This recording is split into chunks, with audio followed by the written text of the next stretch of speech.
Ambassador Elena Vasquez sat in the crystal chamber of the Galactic Council Station, watching the familiar dance of political theater unfold before her. The massive circular room stretched up into darkness above, with delegates from dozens of species arranged in tiers that seemed to go on forever. At the center, the Cathari representative stood at the speaking podium, his forearms gesturing dismissively as he spoke. The human claim to the Kepler 442 system lacks merit, Ambassador Thrixavel announced, his metallic voice echoing through the chamber. Their settlement predates proper galactic registration by only 3 cycles. The hegemony's claim is clearly superior, having been filed through proper channels. Elena felt her jaw clench. 3 cycles was 15 Earth years. 15 years of human families building homes, farming alien soil, and creating communities. The Zephyrian hegemony had filed their claim 6 months ago from the comfort of their homeworld, never having set foot on Kepler 442 around the chamber. Other delegates nodded in agreement or showed their species equivalent of approval. The Valthek Confederation's representative, a floating jellyfish-like creature in a mobility suit, pulsed with soft blue light. The ethereal collective's envoy, barely visible in their energy form, flickered in what Elena had learned to recognize as satisfaction. This was the 15th time in 3 years. 15 times that human colonies had been relocated for the greater good of galactic peace. 15 times that Elena had stood before this council, presenting evidence, making arguments, pleading for justice. Each time the response was the same, lengthy deliberations that resulted in small compensations while humans lost their homes. The worst part was not the losing. Elena had been a lawyer before becoming a diplomat. She understood that not every case could be won. The worst part was the barely concealed contempt in the aliens' voices when they spoke about humanity. They saw humans as the new kids on the galactic block, barely worth considering. The Council recognizes the economic hardship this may cause the human settlers, Thrixavel continued, his tone suggesting he found their hardship mildly amusing. We recommend a compensation of 12,000 galactic credits per displaced family. 12,000 credits. Elena did the math in her head. That was enough to buy passage off-world and maybe rent a small apartment on a core world for 6 months. These families had invested their life savings into their new homes. Elena activated her speaking light and stood. The chamber fell quiet as recognition protocols acknowledged her request to address the council. Honored delegates, she began, her voice steady despite the anger building inside her. Humanity respectfully requests that the council consider the precedent being set here. If established settlements can be displaced by retroactive claims, then no colony in the galaxy is truly secure. A few murmurs ran through the chamber. The Aquarian delegate, a sleek humanoid with gills instead of ears, spoke up. Ambassador Vasquez raises a valid point. Perhaps we should review the colonial charter guidelines. That would require a subcommittee, replied the Cathari delegate. Such matters take time to properly consider. Time. Always more time. Elena had heard this excuse so many times she could recite it perfectly in 17 different galactic languages. While the council debated and formed committees, human families were forced from their homes. How long would such a review take? Elena asked. These matters cannot be rushed, Thrixavel replied. Perhaps 8 to 10 cycles for a thorough examination. 8 to 10 cycles. 40 to 50 Earth years. Elena's grandchildren might see the results of that committee if they were lucky. The session continued for another 4 hours. Elena presented her evidence. Soil samples showing human agricultural improvements, infrastructure reports detailing the hospitals and schools built by the colonists, economic data proving the settlement's viability. Each piece of evidence was acknowledged politely and set aside for further consideration. When the session finally ended, Elena walked slowly back to the human embassy section. The corridors of the station were beautiful, with flowing designs that seemed to shift and change as she moved. Every surface was perfectly clean, every system running smoothly. It was a marvel of galactic cooperation and technology. It was also a prison of bureaucracy and contempt. Elena's assistant, David Chen, was waiting for her in the embassy's main office. His expression told her he had been watching the proceedings from the diplomatic feed. How bad? He asked. They awarded the system to the hegemony, Elena replied, sinking into her chair. Compensation of 12,000 per family. David shook his head. That won't even cover transport costs back to Earth for most of them. Elena stared out the viewport at the stars beyond. Somewhere out there, 15,000 human colonists were about to learn they were homeless again. Somewhere else, Zephyrian corporate teams were probably already loading ships with mining equipment. There's something else, David said quietly. Priority message from Earth came in an hour ago.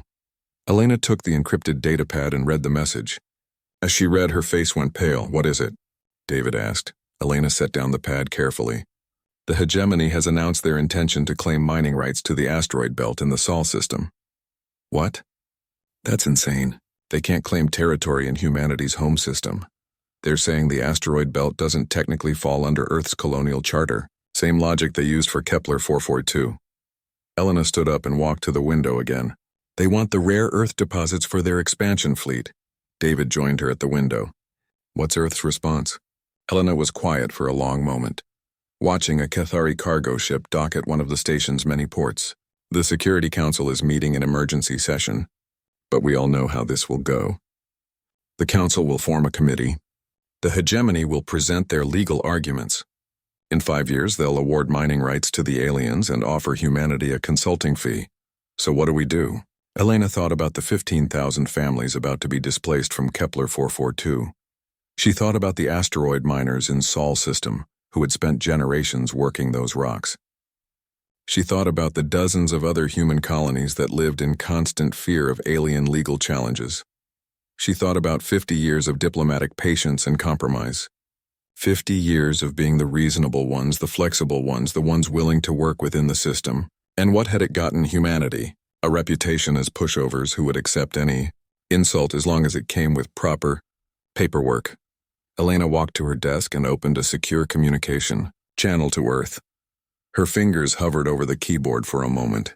What she was about to do would change everything. There would be no going back, but maybe that was exactly what humanity needed. She typed a single line. Protocol Omega. Humanity withdraws from all galactic accords effective immediately. She sent the message and then turned to David. Pack everything. We're going home. What about our diplomatic status? Our trade agreements? Our colonial rights? Elena looked out at the stars one more time. David, for 50 years we've played by their rules and gotten nothing but contempt in return. Maybe it's time they learned what happens when humanity stops being reasonable. The message would reach Earth in 6 hours. By tomorrow, the galaxy would discover what humanity had been building, while the aliens were busy with their politics and bureaucracy. Elena smiled for the first time in months. The galaxy was about to learn that humanity's greatest strength was not their adaptability or their diplomacy. It was their willingness to walk away from a rigged game and start their own. The first sign that something was wrong came at 800 station time, exactly 48 hours after Ambassador Vasquez had sent her message to Earth.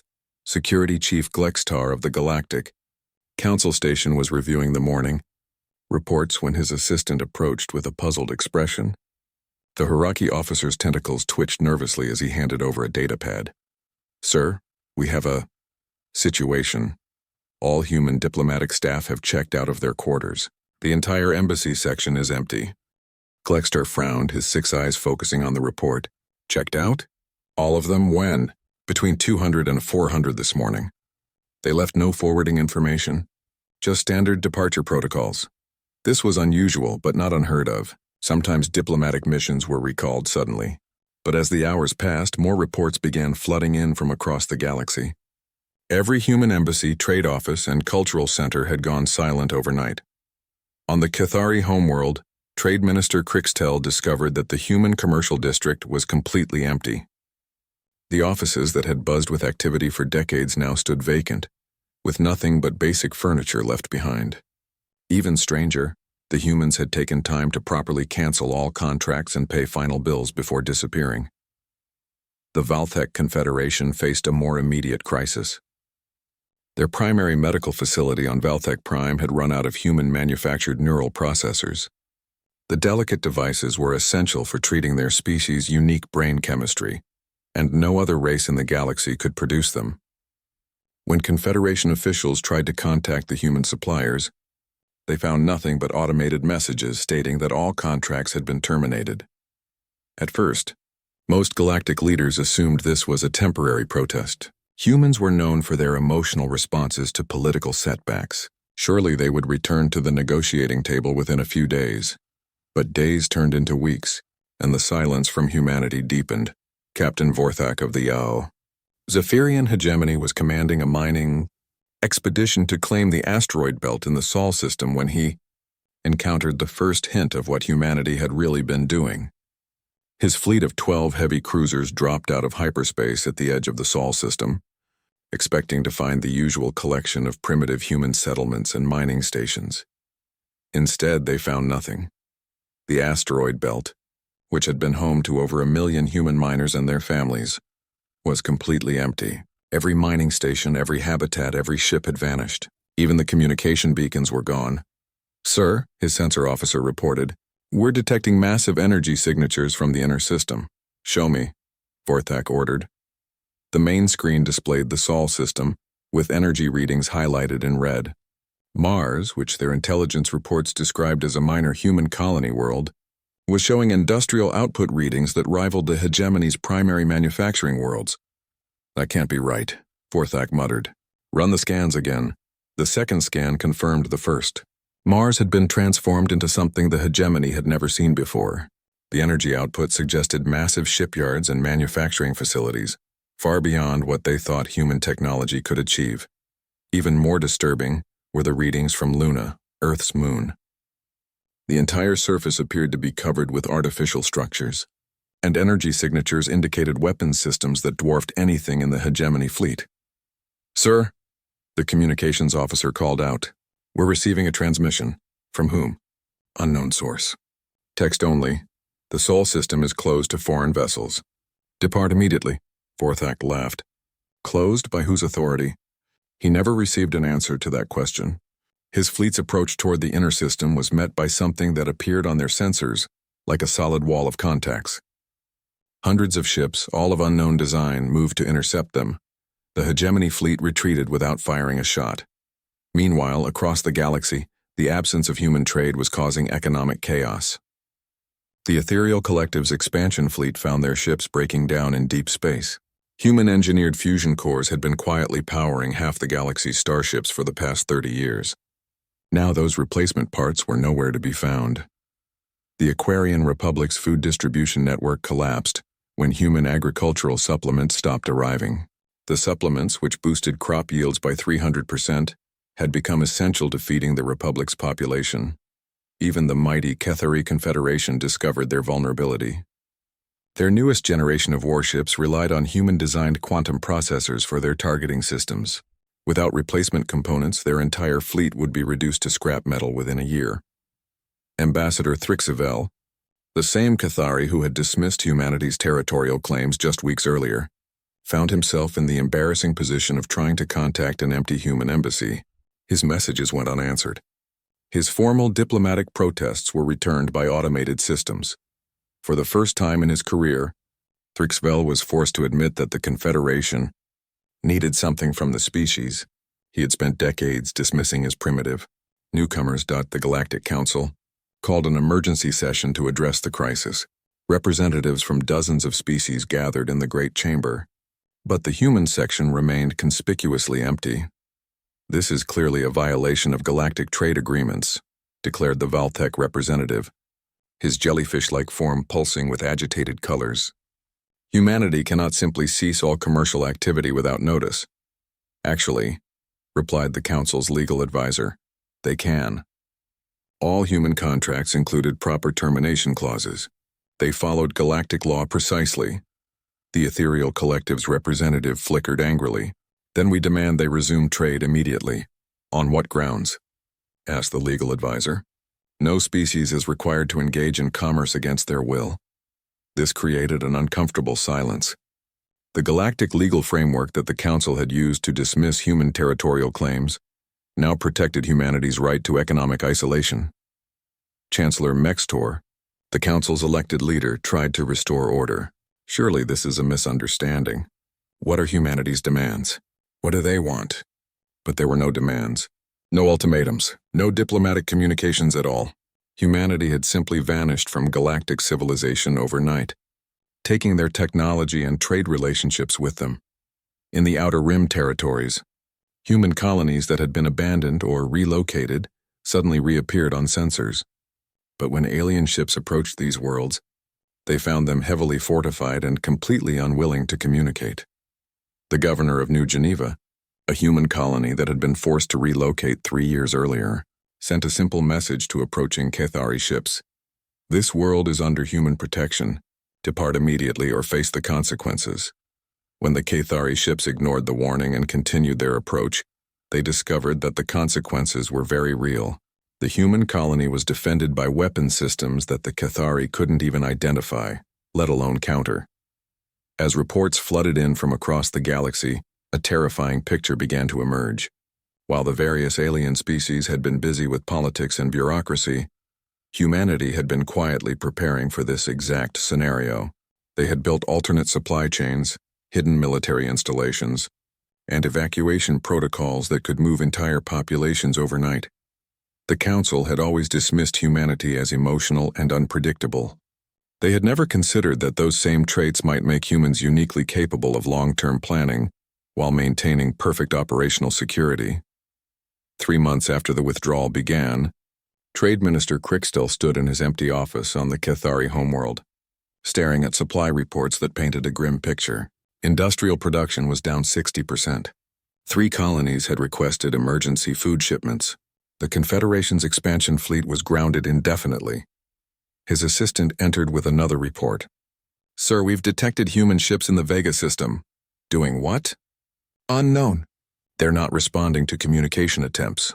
"But, sir, there are a lot of them." Crickstill closed his eyes. For 30 years, he had negotiated with humans from a position of assumed superiority. He had treated them as junior partners in galactic civilization, barely worth serious consideration.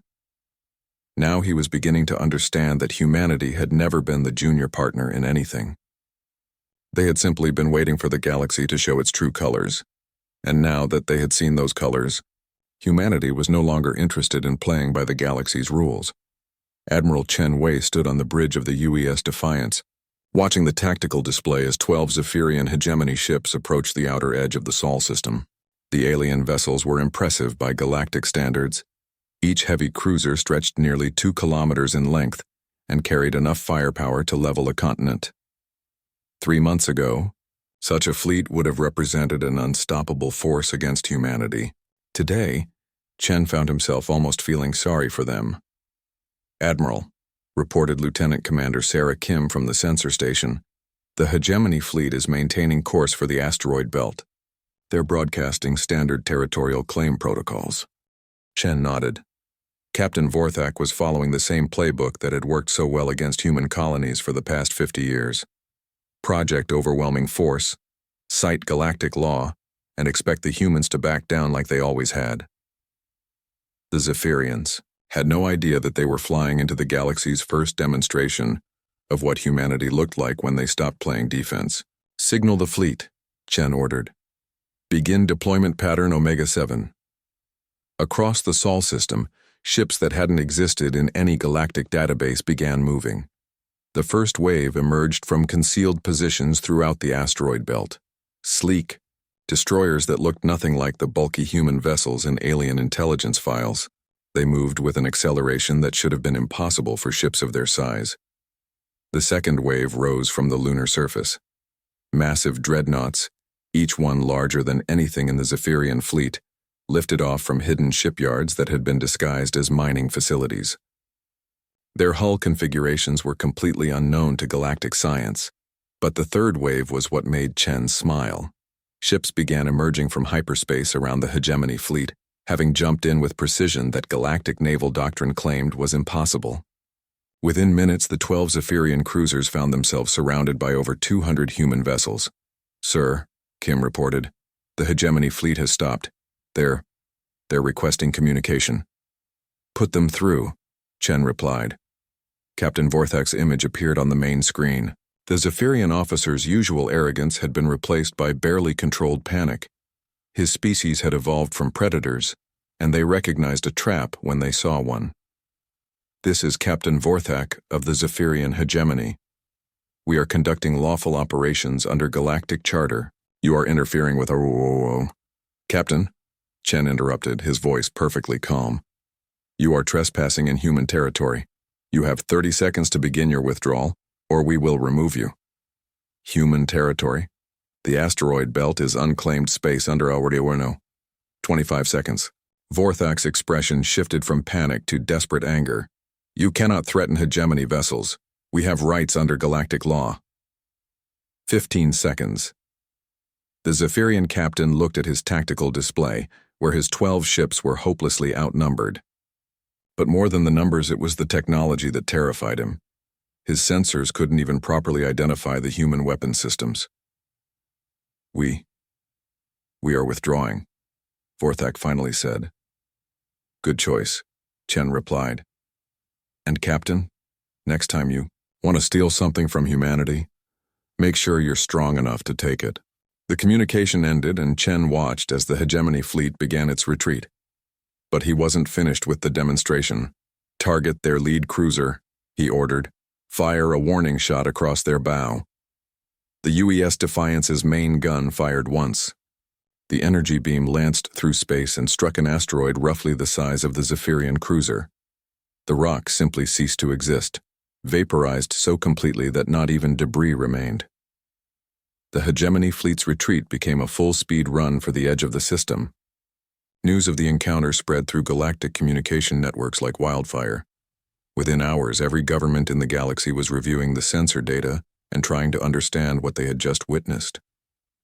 On the Cathari homeworld, military, Intelligence Director Zethkar was briefing the Confederation Council on humanity's sudden technological leap. The ships don't match any known design principles, he reported, his forearms gesturing at holographic displays. Their acceleration rates suggest reactionless drives that shouldn't be possible with known physics. Their weapon output exceeds our heaviest dreadnoughts by a factor of 10. How long have they had this technology? Asked Chancellor Crixwell. That's the disturbing part, Zethkar replied. Based on the construction patterns we can detect, some of these ships are decades old. They've been building this fleet in secret for at least 30 years. Silence filled the council chamber as the implications sank in. For 30 years, while the Cathari had been dismissing humans as junior partners in galactic civilization, humanity had been building a military force that could challenge any power in the galaxy. Similar scenes played out across known space. The ethereal collective discovered that their intelligence estimates of human military capability had been off by several orders of magnitude. The Valthic Confederation realized that the primitive mining stations in human space had actually been weapon platforms all along. But the real shock came when long-range sensors detected the true scope of humanity's transformation. Mars, which galactic intelligence had listed as a minor agricultural world, had been converted into the largest shipbuilding facility anyone had ever seen.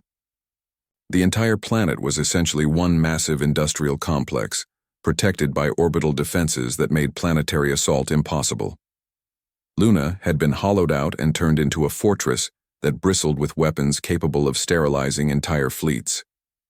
Jupiter's moons hosted manufacturing facilities that were producing warships at a rate that defied belief. Even Earth itself had changed.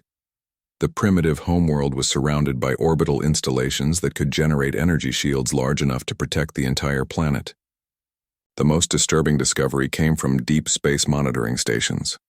Human ships were appearing throughout the galaxy, not as raiders or conquerors, but as protectors. Worlds that had been forced to relocate human colonies suddenly found themselves under the protection of mysterious human fleets. On Kepler 442b, the human families who had been displaced just months earlier were back, but they weren't alone. The planet was now defended by a human battle group that made it clear any attempt to remove the colonists again would be met with devastating force. Governor Patricia Wells of New Geneva addressed the returning colonists via hologram from the planet's new orbital defense station. For 50 years, we accepted displacement because we thought it was the price of galactic citizenship. We were wrong. The galaxy doesn't respect weakness. It only respects strength. The projection showed her surrounded by weapons consoles and tactical displays. We're not here to conquer anyone. We're not here to impose our will on other species, but we're done being pushed around. The message was broadcast on all galactic frequencies, ensuring that every government in known space received it. In the Outer Rim, human fleets began appearing at contested worlds where refugee populations struggled to survive. But these weren't conquest fleets. They were humanitarian missions backed by overwhelming military force. The Aquarian refugee camps on Sigma Draconis, where millions had fled from corporate wars, suddenly found themselves receiving human medical supplies and food shipments. When Aquarian corporate security forces tried to interfere, they discovered that the cargo ships were escorted by human destroyers that treated corporate threats with barely concealed contempt. Captain Elena Rodriguez of the UES Mercy addressed the corporate security fleet from her escort ship. These people are under human protection now. You can leave, or you can be removed. Choose quickly. The corporate fleet chose to leave. Similar incidents occurred throughout the galaxy. Wherever suffering existed that could be alleviated with force or resources, human ships appeared. They didn't ask for permission from local governments. They didn't seek approval from the Galactic Council. They simply acted, backed by military power that made opposition futile.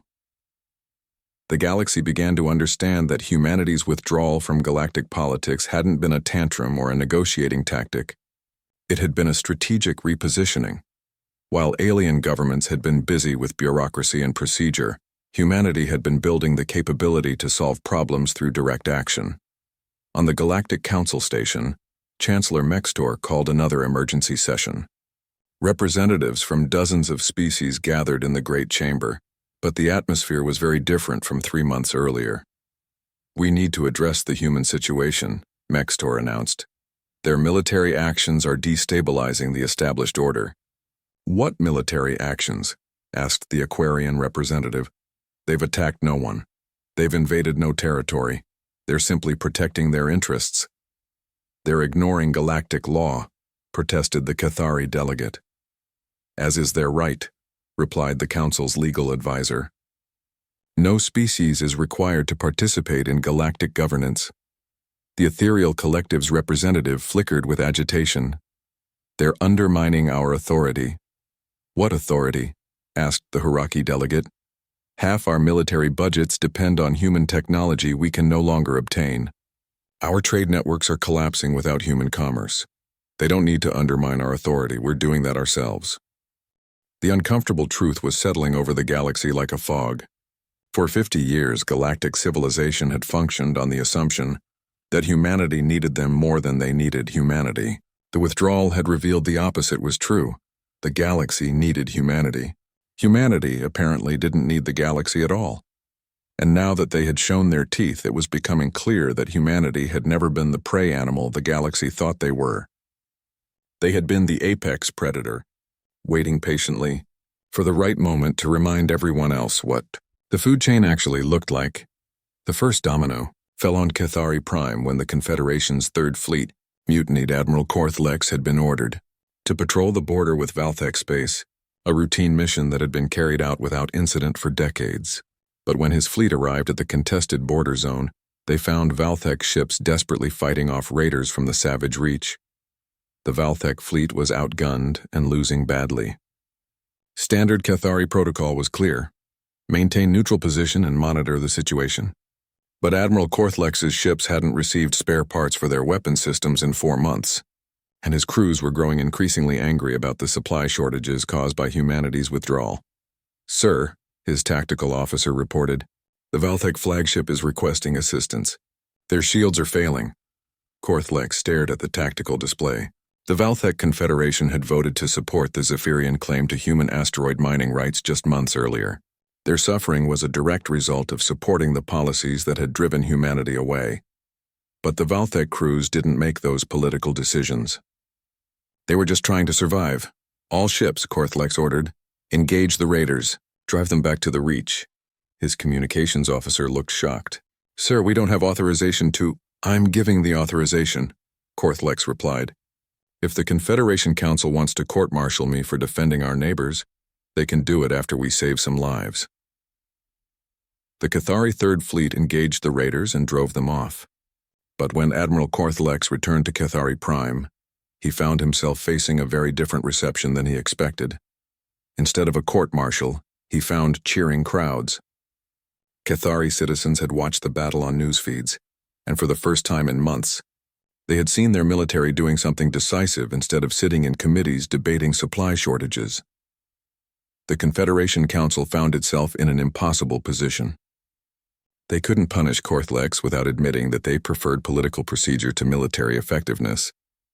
But they also couldn't reward him without acknowledging that their careful diplomatic approach was failing. The crisis deepened when reports came in from across Cathari space. Other fleet commanders were making their own decisions about border security, trade protection, and refugee assistance. The careful chain of command that had held the Confederation together for centuries was breaking down. On Valthek Prime, the situation was even worse. The Confederation's ruling council had split into three factions: those who wanted to formally apologize to humanity and beg for resumed trade, those who wanted to form a military alliance to force humanity back to the negotiating table, and those who wanted to abandon centralized government entirely and let individual worlds negotiate their own deals. The paralysis at the top was creating chaos throughout Valthek space. When human cargo ships appeared in the system offering to trade medical supplies for raw materials, some Valthek colonies accepted immediately. Others demanded that all trade go through official channels that no longer functioned. The result was a patchwork of conflicting policies that made coherent governance impossible. The Zephyrian hegemony faced the most dramatic collapse. Their entire expansion strategy had been based on claiming territory through legal challenges, while backing those claims with military force. But humanity's demonstration in the Sol system had proven that the hegemony's military superiority was an illusion. Worse, their economy was collapsing. 60% of their manufacturing capacity had depended on human-designed quantum processors. Without replacement parts, their production lines were shutting down one by one. Chancellor Vextor of the hegemony called an emergency meeting of the ruling council, but half the members didn't show up. They were too busy dealing with crisis in their own territories. "We need to reach out to humanity," Vextor announced to the delegates who had bothered to attend. "We need to negotiate a return to normal trade relationships." "On what basis?" asked General Mordak, the hegemony's military commander. "They've made it clear they don't recognize our authority. What can we offer them that they can't take by force?" This question hung in the air like a toxic cloud. For the first time in hegemony history, their leaders were forced to consider that they might not be the strongest power in their region of space. The psychological impact was devastating. The hegemony's entire identity was built on the concept of strength through expansion. If they couldn't expand, if they couldn't even hold what they already had, then what were they? The answer came when the hegemony's outer rim colonies began declaring independence. Without military protection or economic support from the core worlds, the colonies saw no benefit in remaining part of a failing empire. The first to break away was New Zephyr, a mining world that had been producing rare earth elements for the hegemony fleet. When hegemony ships arrived to reassert control, they found the planet defended by human vessels. The human fleet commander's message was brief. "New Zephyr has requested protection under the Mutual Defense Compact. Any attempt to use force against this world will be considered an act of war against humanity." The hegemony fleet withdrew without firing a shot. Within weeks, a dozen more colonies had declared independence and requested human protection. The 1,000-year-old Zephyrian hegemony was fracturing before its leaders' eyes. The crisis reached the Galactic Council when ethereal collective ships attacked a human medical convoy in the Vega system. The attack was justified as interdiction of smuggling, but everyone knew the real reason. The collective was desperate to get their hands on human medical technology. The convoy was carrying supplies to a refugee camp on Vega 7th, where survivors from the hegemony's collapsing colonies were struggling to survive. The ethereal ships disabled 2 freighters and began boarding them to seize the medical supplies. They made a critical error. They assumed the convoy was undefended. The human escort ships had been running silent, their advanced stealth systems making them invisible to ethereal sensors. When the boarding began, they revealed themselves. Captain Maria Santos of the UES Guardian addressed the ethereal fleet commander. "You have attacked vessels engaged in humanitarian relief.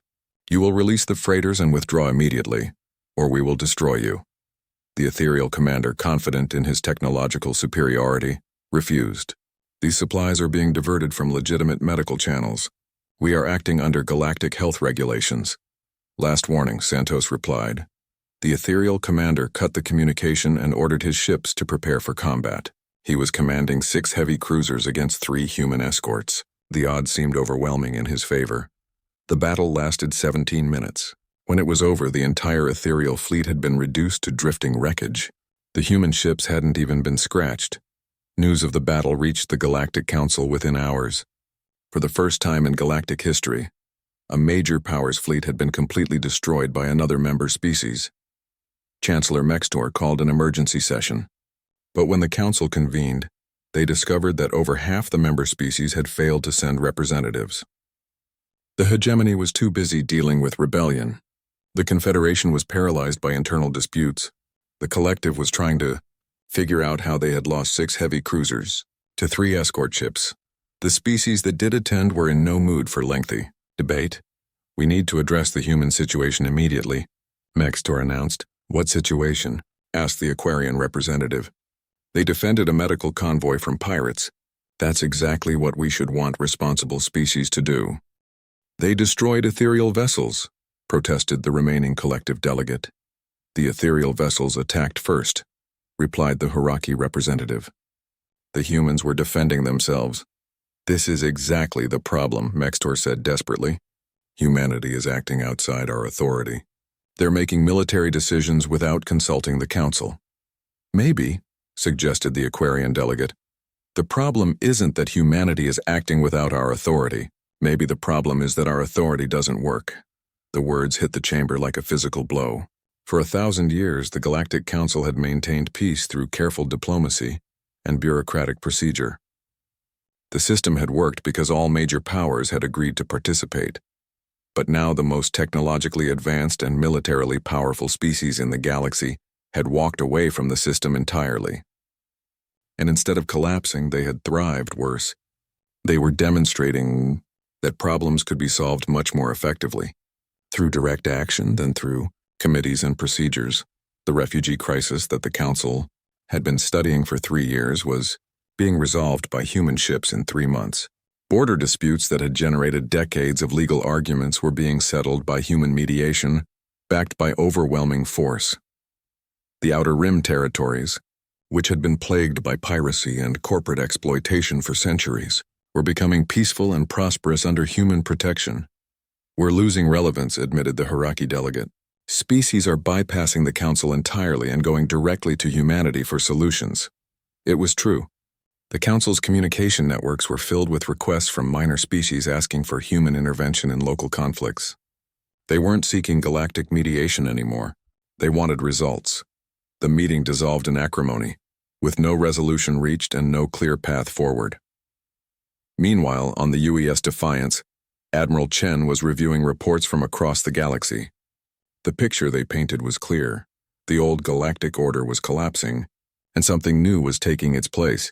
Sir, his communications officer reported, we're receiving formal requests for assistance from 18 different species.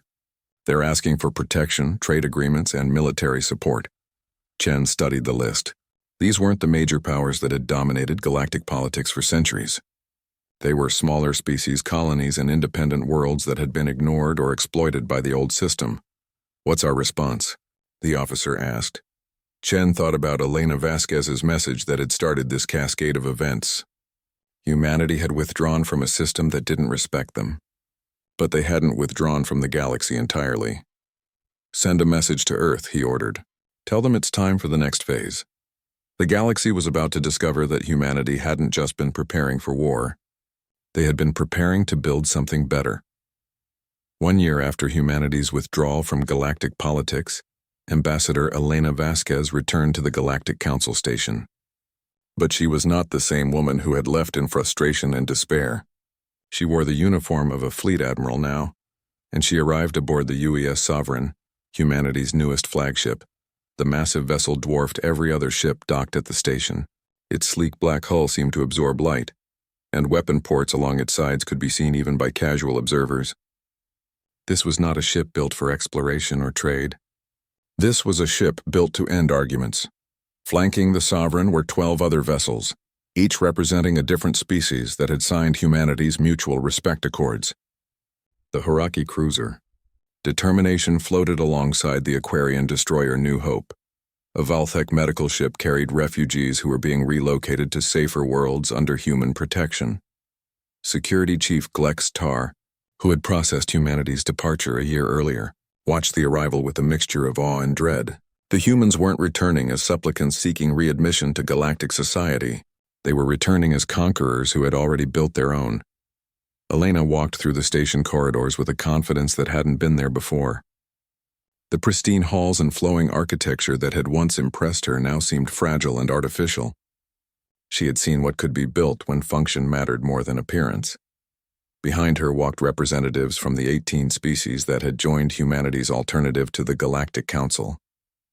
They called it the Mutual Respect Compact, and its structure was radically different from the bureaucratic maze that had dominated galactic politics for centuries. The compact had no permanent leadership. Decisions were made by direct vote, with each member species getting equal representation regardless of size or military power. Disputes were resolved through binding arbitration, with human naval forces available to enforce the decisions if necessary. Most importantly, the compact focused on action rather than procedure. Where the Galactic Council might spend years debating refugee assistance, the compact could mobilize relief efforts within days. The results spoke for themselves. The refugee crisis that had plagued the Outer Rim for decades was essentially solved. Piracy had been eliminated from compact space through aggressive patrol actions. Trade disputes were resolved quickly and fairly, with human military power ensuring that all parties honored their agreements. Elena entered the council chamber and found it much changed from the last time she had been there. The great circular room that had once held representatives from over 60 species now hosted fewer than 30. The rest had either joined the compact or been too damaged by internal conflicts to maintain their council membership. Chancellor Mextor looked older and more tired than Elena remembered. The strain of holding together a fragmenting galactic government showed in every line of his face. Ambassador Vasquez, he said formally. Or should I say, Admiral Vasquez, the Council is pleased to see humanity return to galactic politics. We never left galactic politics, Elena replied, taking her seat in the human section. We just stopped participating in your version of it. The words hit the chamber like a challenge. Around the room, representatives from the remaining council species shifted uncomfortably. The power dynamics had changed completely and everyone knew it. The council requests clarification on humanity's current position, Mextor continued. Are you seeking readmission to galactic governance? Elena smiled, but there was no warmth in it. Chancellor, we're not here to rejoin anything. We're here to inform you of the new reality. She stood and activated a holographic display that showed the current political map of the galaxy. Large sections that had once been colored with the emblems of council species now showed the star and tree symbol of the Mutual Respect Compact. 18 species have already joined the compact, Elena announced. 12 more have formally requested membership. The compact now controls over 40% of galactic trade routes and 30% of inhabited systems. The numbers were devastating. The Galactic Council was no longer the dominant political force in known space. It was just one power block among several, and not even the largest one. Furthermore, Elena continued, the compact has established permanent trade and defense agreements with 16 independent worlds that were previously unaligned. These worlds chose to align with us rather than seek council membership. The implications were clear. Species that might once have sought to join the Galactic Council were now choosing humanity's alternative instead. Ambassador Thrixavel of the Kethari, the same alien who had dismissed human territorial claims a year earlier, spoke up from his position in the diminished Confederation section. Admiral, the Confederation would like to discuss the possibility of joining the compact. The words hung in the air like a surrender. The Kethari Confederation, one of the founding members of the Galactic Council, was asking to join humanity's rival organization. The compact is always open to species that demonstrate genuine commitment to mutual respect, Elena replied. However, Membership requires acceptance of compact arbitration for all territorial disputes. That includes retroactive review of all territorial claims made in the past 5 years. Thrixvel's expression went pale. The Confederation had made dozens of territorial claims in the past 5 years, most of them at humanity's expense. Compact arbitration would likely reverse most of those decisions. That's unacceptable, Thrixvel stammered. Then don't join, Elena replied calmly. No one is forcing you. This was the genius of humanity's approach. They weren't conquering the galaxy through force. They were offering a better alternative and letting species choose for themselves. But the choice came with real consequences. The Zephyrian hegemony's representative, one of the few officials from that collapsing government still able to attend council sessions, spoke up desperately. Surely some accommodation can be reached. The hegemony has valuable resources and strategic positions to offer. Elena turned to face him. Admiral Vextal, 3 months ago, hegemony forces attempted to seize the medical supplies intended for refugee camps. Before that, you claimed mining rights to humanity's home system. What exactly do you think you have to offer us? The question was rhetorical and everyone knew it. The hegemony had nothing to offer, because they had built their entire civilization on taking what they wanted from weaker species. Now that they faced a stronger opponent, they had no other tools available. The Compact's position is simple, Elena announced to the chamber. We will trade with any species that treats us fairly. We will defend any world that requests our protection. We will mediate disputes for anyone who accepts our arbitration. But we will not tolerate aggression, and we will not accept second-class treatment. She gestured to the representative sitting behind her. These species understand that mutual respect means exactly that. Mutual. They don't get to dismiss our territorial claims while expecting us to honor theirs. They don't get to block our trade while demanding access to our technology. Chancellor Mextor tried to restore some semblance of diplomatic protocol. The Council has always been committed to fair treatment of all member species. No, Elena said firmly. The Council has been committed to maintaining the status quo. There's a difference. She activated another holographic display, this one showing economic data from across the galaxy. Compact space has experienced 30% economic growth in the past year. Average living standards have improved across all member species. Trade disputes are resolved in an average of 2 weeks instead of 2 years. Military conflicts have decreased by 70% in areas under compact protection. The data was undeniable. Humanity's alternative to the Galactic Council wasn't just different. It was demonstrably better. Meanwhile, Elena continued, Council space has experienced economic decline, increased conflict, and governmental instability. 3 founding members have lost effective control of their own territory. 2 more are in active civil war. The accusations stung because they were true. The old galactic order was collapsing, not because of external attack, but because it had never actually worked very well. The ethereal collective's remaining representative flickered with what Elena had learned to recognize as desperation. What are your terms for council species to join the compact? There are no special terms, Elena replied. The same standards apply to everyone. Respect for territorial integrity, fair trade practices, and acceptance of arbitration for disputes. If council species can meet those standards, they're welcome to apply for membership. The simplicity was what made it so devastating. Humanity wasn't demanding tribute or submission. They were just demanding to be treated fairly. The fact that this seemed impossible for many council species said everything about what kind of organization the council had become. As the session continued, it became clear that the galaxy had already chosen. Species after species announced their intention to apply for compact membership. Others requested trade agreements or defense partnerships. By the end of the day, only 8 species remained committed to the old council structure. The 1,000-year-old institution that had once ruled half the galaxy was reduced to a regional power block. Elena prepared to leave, but Chancellor Mextor called out to her. Admiral, what happens to the council? What happens to the principles we've built galactic civilization on? Elena paused at the chamber entrance and looked back at the nearly empty seats.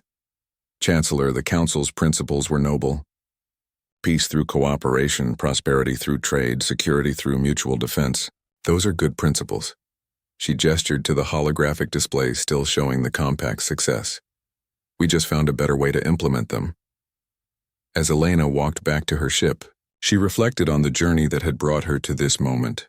A year ago, she had been a frustrated diplomat watching humanity get pushed around by species that saw them as weak. Today, she was the representative of the most powerful alliance in the galaxy, and that alliance was built on the simple principle that strength should be used to protect others, not exploit them. The galaxy had learned that humanity's greatest strength was never their adaptability or their technology. It was their willingness to walk away from a system that didn't work and build something better. And they had built something better, not through conquest or domination, but by demonstrating that mutual respect and direct action could accomplish more than 1,000 years of committees and bureaucracy. The old galactic order was dead. The new one was just beginning. As the UES Sovereign departed the Council Station, it carried with it the knowledge that the galaxy would never be the same. Humanity had abandoned diplomacy and thrown the Galactic Council into chaos. In return, they had built something far more valuable, a galaxy where strength protected the weak instead of exploiting them, where disputes were resolved through action instead of endless debate, and where every species could stand with dignity as equals.